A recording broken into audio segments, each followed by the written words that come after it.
ايتودي المشروع. باش تحطي مشروع خاصك ايتودي، خاص ميتود اكزاكت يكون عندك هذيك الثقه. كاين صعوبات، شوف صعوبات كاينين في كل بلاصه، ماشي كي تكون عندك عراقي تقول لي سي بون. مثلا عندهم السيرفيس ابري فونت ولا لا غارونتي، يعطيك اون غارونتي قال هذيك وتغسل لك انا نجي نخدمها لك اي غراتويتمون، ما عجباتكش يعاود يبدلها لك، يخدم معاك كما لازم الحال.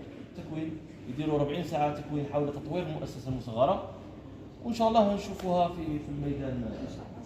L'idée, on a ramené une chaîne complète spécialisée dans la fabrication de charbon compressé. Donc, alors le charbon compressé, la carbonisation du charbon n'est pas simple. هذا هو الهدف أن كتاب أفراد المشاريع رواد الأعمال اللي ناس راها إكزارسي في الميدان باش تعطيكم التجربة تاعهم.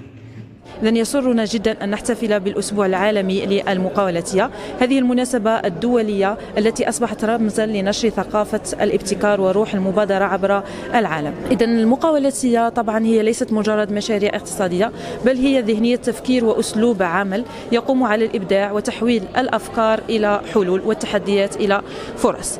إذن هنا يتجسد دور الجامعات والواجهات كمركز تطوير المقاولاتية والحاضنات. متواجدون اليوم في المكتبة المركزية لجامعة جيل اليابس لتنشيط الأسبوع أو استكمالا للأسبوع العالمي للمقاولاتية.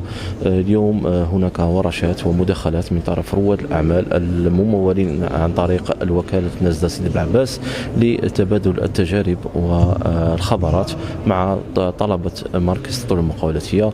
أيضا استقبلنا اليوم بعض طلاب الجامعة لحاملي أفكار المشاريع وحابين يديروا مشروعهم، أن نزدة أبوابها مفتوحة وتؤمن بأفكار الشباب لتجسيدها وترافقهم لتمويلها ونجاح هذه الأفكار. فيما يخص التدخلات يعني سجلنا بعض رواد أعمال من فئة النساء، هذا سميناها ورشة خاصة المقاولاتية النسوية.